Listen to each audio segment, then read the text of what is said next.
Once again, magandang araw sa ating lahat po mga kalbularyo.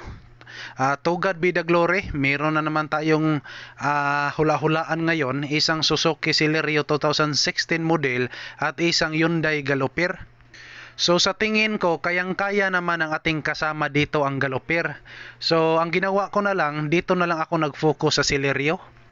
At nang binuksan ko na ang pintuan dito, biglang kinabahan ako kasi may nakita akong 45 pero hindi ko naman sinasabi na baril ang tinutukoy ko dito. Isang 45 na sinsilyo. Kinabahan ako dito kasi lahat ng sinsilyo ay tag 25 sentabo. Ngayon, kayo ang tatanungin ko, unique di ba? Pati ang aking kasama ay naalarma kasi raw sa likod na upuan ay may Armalite at shotgun na laruan. So ngayon, naisip ko na lang na mag-interview muna sa may-ari kasi parang hindi talaga ako mapakali. Unsa to isyu ani sir? Walay kusog. Walay kusog. Dako na ko kasi nako sa 3 or 4. Utong na siya niya. Wag kusog. Okay, mag-utong siya nya walang yapoy kusog bisag taas na kag RPM. No. Kano sa nang sugod sir? Duha na kadlaw. Sige. Ito ang tanahon. Pero wala to magsigayan si engine sir, waka sway ni pop up siya. Dahil mo phone. Oh, ini gon pero muandar na siya, wala na din na siya masiga. Okay. Yellow nga. Oh, kato yang yellow nga drawing makina sir ba? Sige sir.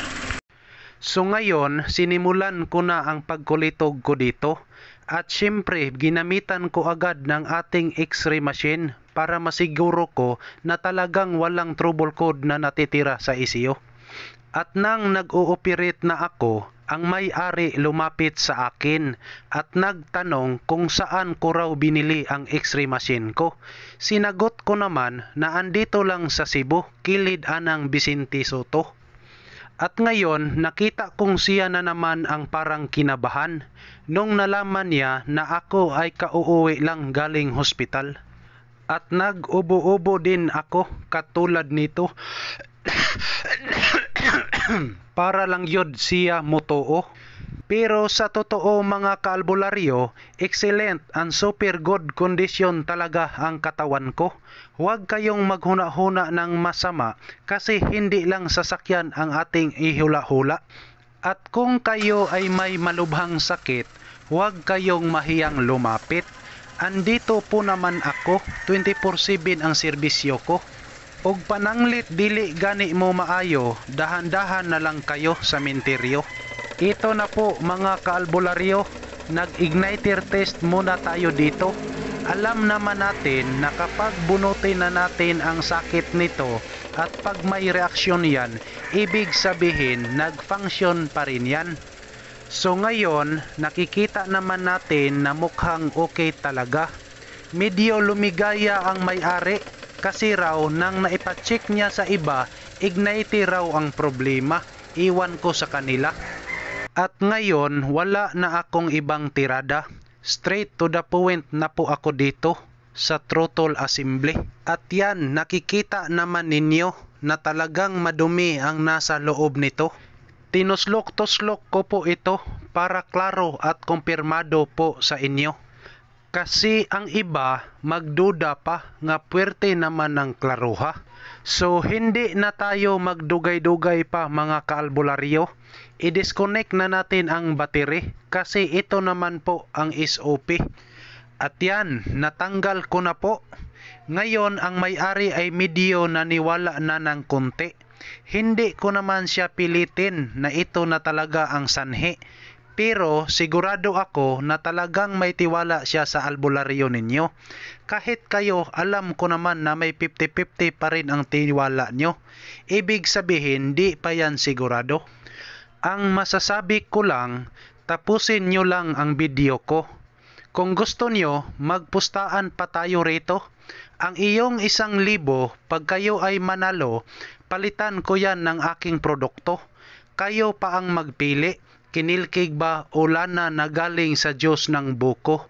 Just comment below lang po mga kaalbularyo at tatapusin lang muna ninyo ang bidyong ito para hindi kayo matalo.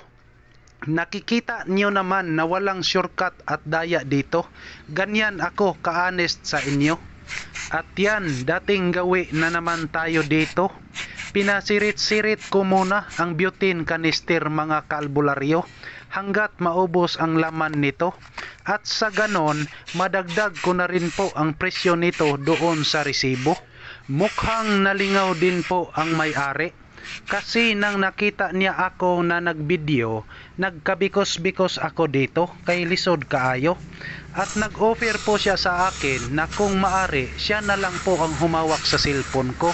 Medyo nahiya ako ng konti dito kasi ang cellphone ko mga kaalbularyo, halos lahat basag na ang LCD nito. At yan, pumayag na lang po ako na siya ang humawak sa cellphone ko kahit mabigat man sa kalooban ko. Baka naisip ng may-ari na may discount siya rito. Nagkamali talaga siya.